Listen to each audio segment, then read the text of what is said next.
Hari ini kita akan belajar kembali kebenaran firman Tuhan. Saya sudah banyak berbicara tentang hal ini. Tuhan tuh mau percayakan kita hal besar di masa yang akan datang. Tuhan mau singkapkan perkara-perkara ilahi yang ajaib dalam kehidupan kita.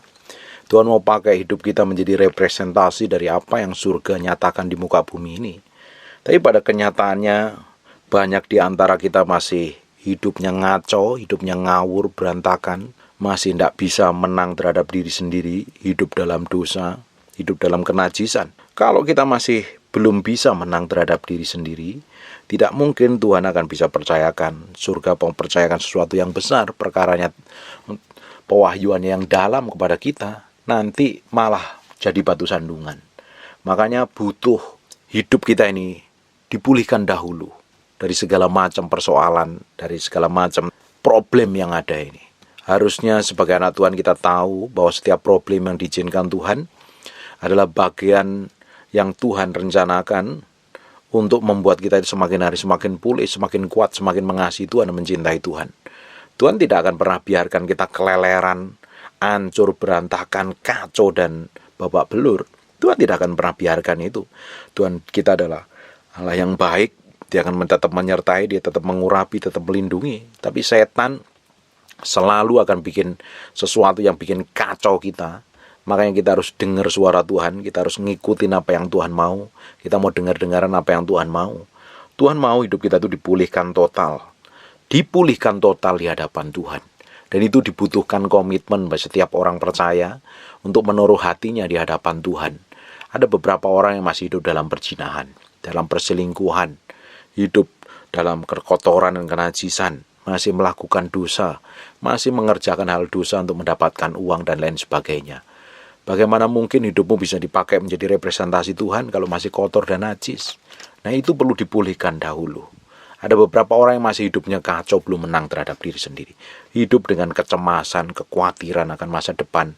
Hidup merasa gak mampu, gak kuat, gak sanggup lagi. Bagaimana mungkin hidup menjadi berkat bagi banyak orang kalau masih seperti itu? Nah, Tuhan mau pulihkan, bukan Tuhan biarkan, Tuhan mau pulihkan. Nah, Bapak Ibu dengar firman hari ini pun bukan suatu kebetulan. Nah, firman ini buat hatimu supaya engkau dipersiapkan untuk perkara besar ke depannya.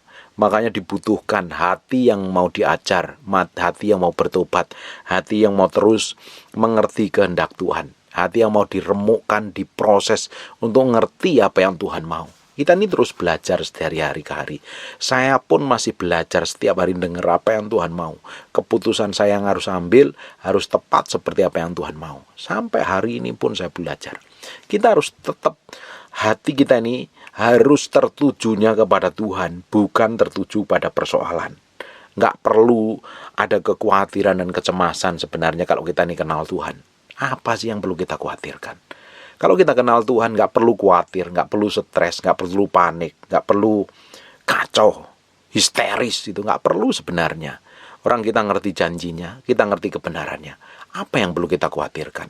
Lalu kita hari ini khawatir, panik, kacau. Sekalipun kau jadi orang Kristen bertahun-tahun, puluhan tahun, bahkan hidup dalam pelayanan, terjun dalam pelayanan, rajin ke gereja, rajin kasih persembahan, rajin kasih perpuluhan. Tapi kalau firman itu nggak nempel di hatimu, kamu nggak ngalami Tuhan secara pribadi, nggak kamu hidupin waktu kamu ngadapin masalah, tekanan, himpitan, persoalan, kamu jadi orang yang limbung, nggak punya pegangan. Jadi hidup tuh ngawang-ngawang, ngambang, nggak jelas gitu. Tapi kalau kita ini kenal Tuhan, ngalami Tuhan, kita tahu persis apa yang terjadi di dalam kehidupan kita pun ini atas seizin Tuhan, dan Tuhan mau hidup kita dibawa ke next level, kita akan bisa relax, enjoy, dan menikmatin sekalipun itu ada badai. Yesus tahu persis loh, ketika ada badai, ada topan, perahunya hampir tenggelam, dia bisa relax dan tidur. Dia tahu dia sendiri adalah yang punya power dan otoritas itu. Ngapain mesti panik? Lalu kalau Tuhan di dalam kamu ngapain mesti panik? Kalau Tuhan di dalam kita, ngapain mesti panik? Yesus nggak pernah panik. Yesus nggak pernah kacau. Bukankah Yesus ada di dalam hati kita hari ini? Rohnya yang ajaib itu, perkasa yang powerful itu tinggal di dalam diri kita. Kenapa kita mesti cemas? Ngapain kita mesti panik? Artinya hati kita nggak nempel kepada Tuhan. Hati kita nggak sepenuhnya tertuju kepada Tuhan. Hati kita bisa masih mengembara kemana-mana, mikirin bukan kebenaran. Makanya hati kita ini diisinya harus firman, pikiran kita selaras dengan firman. Setiap hari berjalan dalam ketepatan ilahi. Sehingga kita menghadapi apapun juga di muka bumi ini selama kita hidup, kita bisa enjoy, relax, dan santai. Sekarang buka di Yohanes pasal yang ke-14 ayat yang ke-27. Damai sejahtera aku tinggalkan kepadamu. Kalau Tuhan ngomong damai sejahtera, ngapain kita mesti panik? Ngapain kita mesti stres? Dengerin baik-baik. Damai sejahtera aku tinggalkan bagimu. Damai sejahtera aku berikan kepadamu. Bukankah Yesus relax dan tidur ketika ada badai? Dia tidak panik, tidak bingung. Muridnya yang panik. Muridnya yang bingung. Malah gurunya diomelin. Dengerin baik-baik. Kalau engkau yakin ada Tuhan dalam hatimu, kamu yakin, kamu pegang itu, Tuhan berikan damai sejahtera itu kepada kamu, kamu gak akan cemas, gak akan panik. Kamu panik dan cemas karena dikuasain emosi dan daging, dikuasain hawa nafsu dan keinginanmu, dikuasain jiwamu dan dikontrol, kemauan dan kehendakmu. Pikiranmu gak takluk dan tunduk kepada firman kok. Simpel saja, kita ini bisa menghadapi masalah kayak apapun juga. Kejadian yang bikin kacaunya kayak apapun juga. Saya ngadapin beberapa sebulan yang lalu kurang lebih. Saya ngadapin masalah itu dan saya tahu persis. Saya tahu Tuhan pasti menyertai saya. Saya taruh pengharapan saya di Tuhan. Tuhan akhirnya bikin breakthrough dan terobosan. Saya tahu persis siapa yang saya sembah dan siapa saya layani siang dan malam. Bapak Ibu juga harus ngalami Tuhan secara pribadi. Kalau engkau ngalami Tuhan, hidupmu berjalan dalam ketepatan ilahi, ketetapan ilahi, menikmatin kasih karunia Tuhan, praktek hidupmu, hidup berjalan seperti apa yang Tuhan mau, sekalipun kita masih daging bisa bikin kesalahan dan pelanggaran, tapi kita tetap hati kita nempel sama Tuhan. Kamu tahu persis bahwa di dalam hatimu itu ada damai sejahtera Tuhan. Kalau Tuhan berikan damai sejahtera kepada kita, tidak mungkin damai sejahtera itu diambil lagi oleh Tuhan. Yang ngambil damai sejahtera itu setan, karena kamu ngikutin apa yang setan mau. Tuhan selalu memberi pertambahan. Sekali Tuhan beri, dia tidak akan pernah ambil balik. Tetapi setan seringkali malah curi. Karena apa? Keteledoran kita, kebodohan kita, ketidakmengertian kita. Setan curi itu sehingga kita kacau dan berantakan. Kalau Tuhan sudah ngomong, ku berikan damai sejahteraku kepadamu, harusnya hidup kita itu bisa relax, enjoy, dan menikmatin, benar-benar menikmatin hidup. Bapak Ibu, banyak orang hari ini ya, sudah ikut Tuhan, sudah ikut doa puasa, sudah jadi pendoa, sudah jadi pelayan Tuhan, hidupnya nggak bisa nikmatin kehidupan yang real, nikmatin benar-benar. Hidupnya diperbudak dengan pekerjaan, diperbudak dengan hutang, diperbudak dengan dosa, diperbudak dengan keinginan dagingnya. Hidup nggak bisa enjoy berjalan sama Tuhan. Karena apa? Semuanya dicuri dan tipu daya oleh setan. Sehingga hidupnya nggak fokus lagi pada tujuan Tuhan. Harusnya hidup kita ngikut Tuhan tuh relax dan enjoy. Rest in the presence of the Lord. Bukankah Tuhan ngomong, saya pernah khotbahkan ini. Bagi yang letih lesu dan berbeban berat, datanglah kepadaku, akan memberikan kelegaan kepadamu. Pikulah kuk yang kupasang ini. Kuk itu ada pasangannya. Itu cari khotbah saya di YouTube tuh. Kuk itu ada pasangannya. Setiap kuk itu selalu ada pasangannya. Lembu yang dipasangin kuk selalu ada pasangannya. Pikulah kuk yang kupasang. Ya, kalau kita sendiri kan nggak bisa mikul kuk. Harus ada Yesus di sampingnya. Nah, kita ngikutin jalannya Tuhan. Ngikutin selangkah demi selangkah maunya Tuhan. Karena apa? Kuk yang kita pikul, Yesus juga pikul di samping kita. Menyertain kita, melindungi kita. Ya, kita hidupnya nggak ngawur. Tapi kalau hari ini hidupmu masih berantakan dan kacau, kamu perlu datang kepada Tuhan dan ngikutin apa yang Tuhan mau. Bukan maumu sendiri. Kalau Tuhan ngomong damai sejahtera aku berikan kepadamu, harusnya hidupmu bisa relax dan enjoy menikmatin hidup loh. Sekalipun bisa bekerja keras, hidup banyak tantangan, hidup banyak tekanan, himpitan, tapi kamu bisa menikmatin hidup dengan santai dan relax. Menikmatin hidup ini dengan tenang dan damai sejahtera. Tapi kalau engkau nggak ada damai sejahtera, artinya damai sejahteramu sudah dicuri setan. Engkau berikan cuma-cuma kepada setan. Kita sadar ini. Kalau hari ini apapun yang kamu hadapin, kamu nggak damai sejahtera, berarti ada yang salah itu. Wong Tuhan sendiri ngomong, damai sejahtera ku berikan kepadamu. Dan apa yang kuberikan tidak seperti yang oleh dunia, diberikan oleh dunia kepada. Apa yang diberikan Tuhan tidak seperti dunia berikan kepada kita. Damai sejahtera dunia itu palsu. Kebahagiaan dunia itu palsu. Orang pingin tenang hidupnya, bahagia hidupnya, liburan. Setelah liburan stres bayar cicilan kartu kreditnya malahan.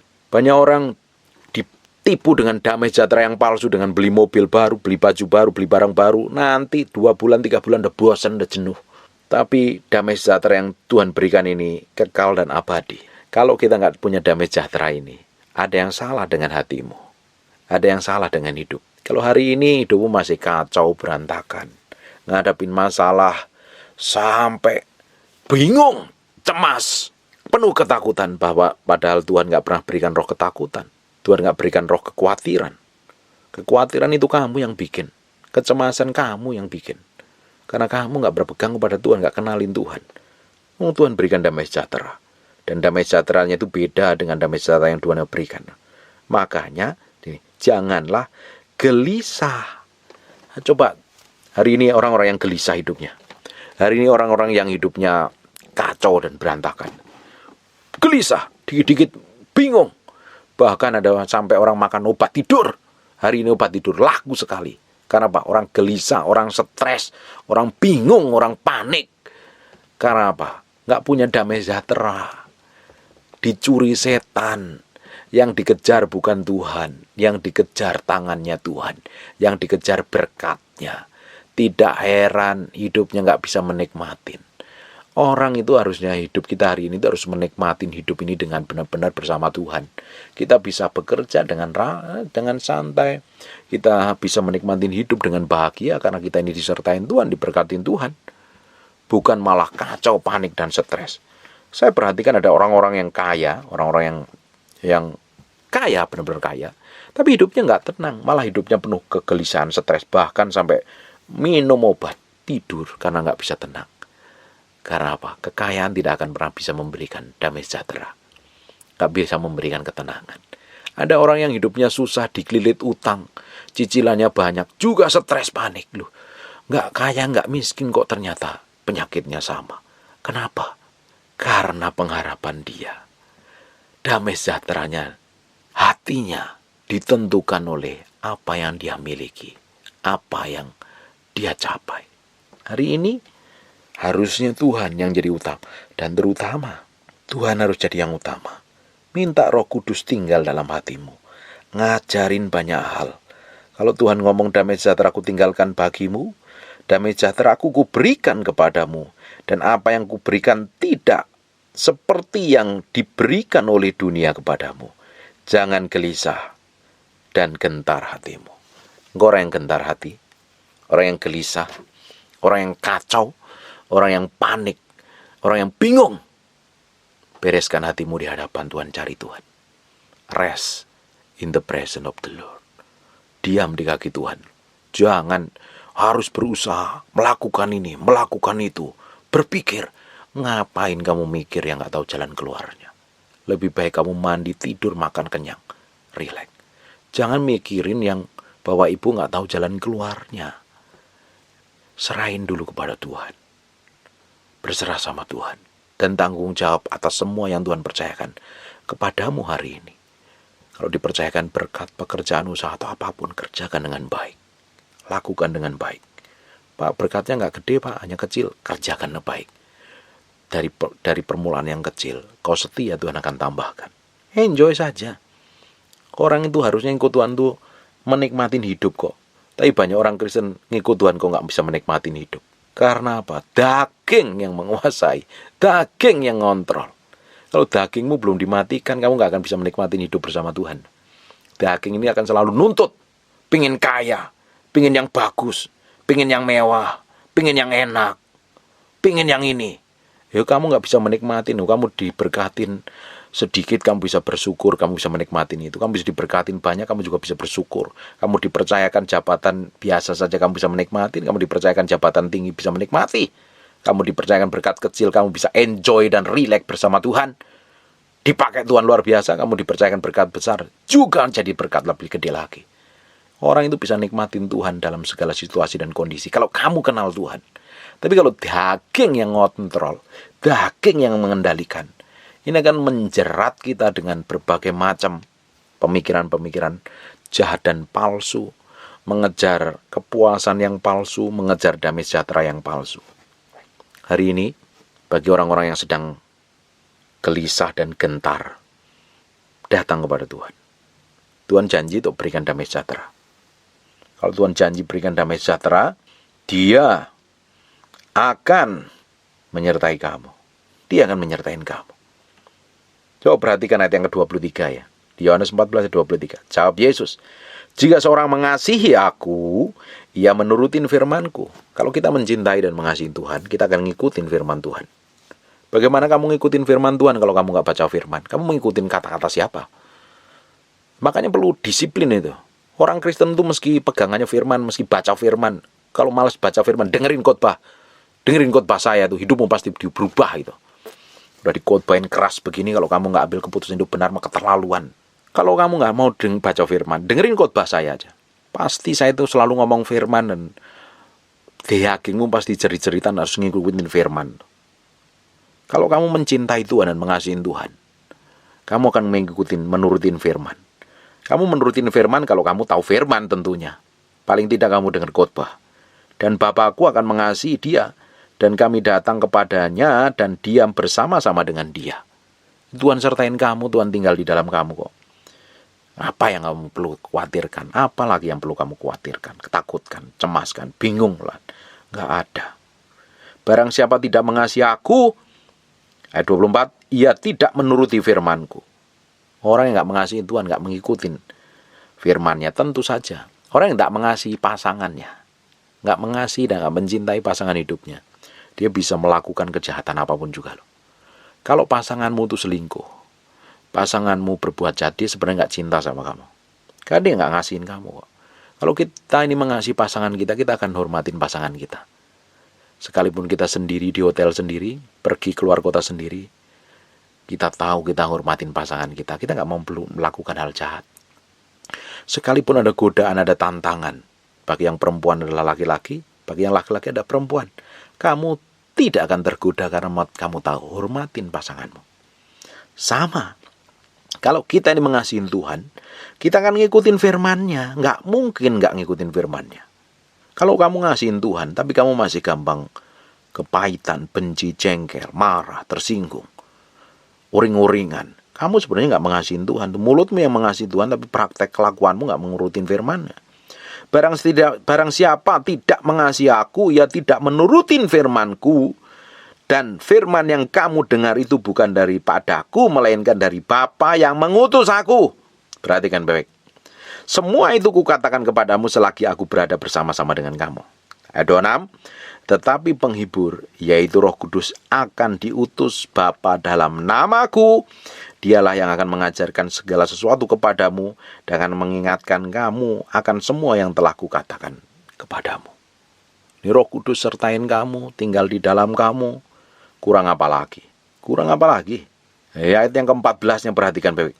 Jika kamu meminta sesuatu kepadaku dalam namaku, aku pun akan melakukannya. Kurang apa lagi? Tuhan akan percayakan hal besar kepada kita. Perhatikan di ayat yang ke-12-nya. Aku berkata kepadamu, sesungguhnya barang siapa percaya kepadaku, ia akan melakukan juga pekerjaan-pekerjaan yang aku lakukan, bahkan pekerjaan-pekerjaan yang lebih besar daripada itu, sebab aku pergi kepada Bapa. Ya, Tuhan mau percayakan hal besar kepada kita. Kalau hidup kita ini berjalan dalam ketetapan Tuhan, Tuhan akan bawa kita ke dalam level yang berbeda. Tuhan akan berikan pengaruh yang berbeda, otoritas yang berbeda, urapan, pewahyuan, pengetahuan, hikmat, bahkan berkat pun levelnya berbeda. Di atas rata-rata kalau kita mau hidup ngikutin ketetapan Tuhan. Nggak ada yang perlu kita khawatirkan hari ini. Kalau engkau masih sibuk dengan problem, masih sibuk dengan masalah, masih khawatir, bingung, stres, panik, kacau, kamu perlu belajar matiin daging dan ngikutin Tuhan sungguh-sungguh. Kalau engkau sedang diremukkan Tuhan, nikmatin permukaan itu, berjalan bersama Tuhan. Nikmatin permukaan itu. Jalan terus dalam Tuhan. Minta kekuatan dan Tuhan sanggup pulihkan hidupmu.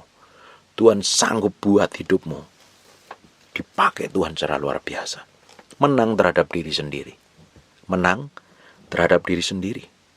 Harus itu. Amin. Nggak perlu. Kalau engkau sudah khawatir nih, nggak perlu lagi. Karena kamu tahu Tuhan ini bukan daripada Tuhan. Kamu stres, ini bukan daripada Tuhan.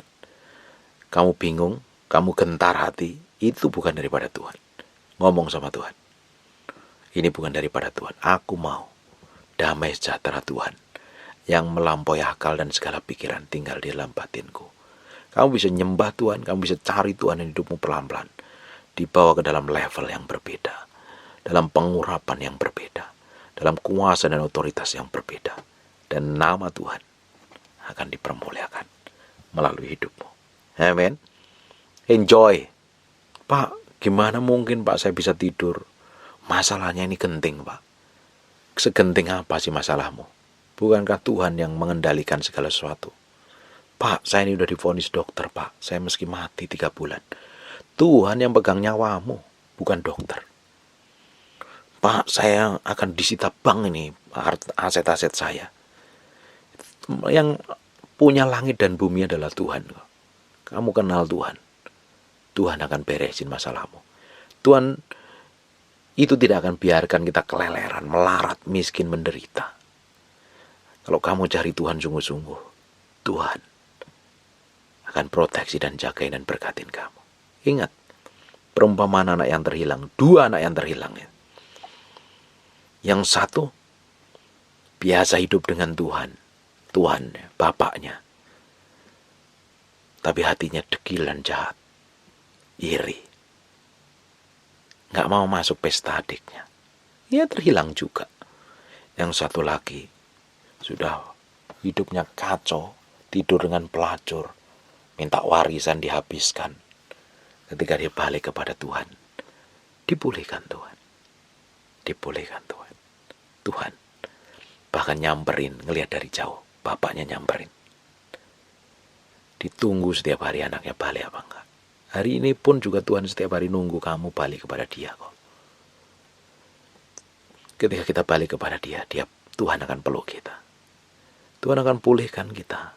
Tuhan akan berkatin kita. Tuhan akan bawa kita ke dalam perjalanan ilahi. Menikmatin semua kebesaran dan kebaikan Tuhan. Keajaiban Tuhan.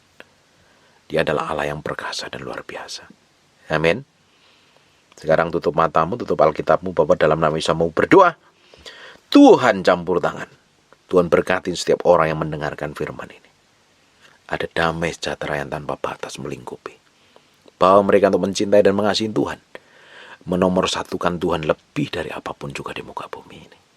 Terima kasih Tuhan. Kau yang punya kontrol dan kendali atas hidup mereka. Umatmu dalam kontrol kendalimu.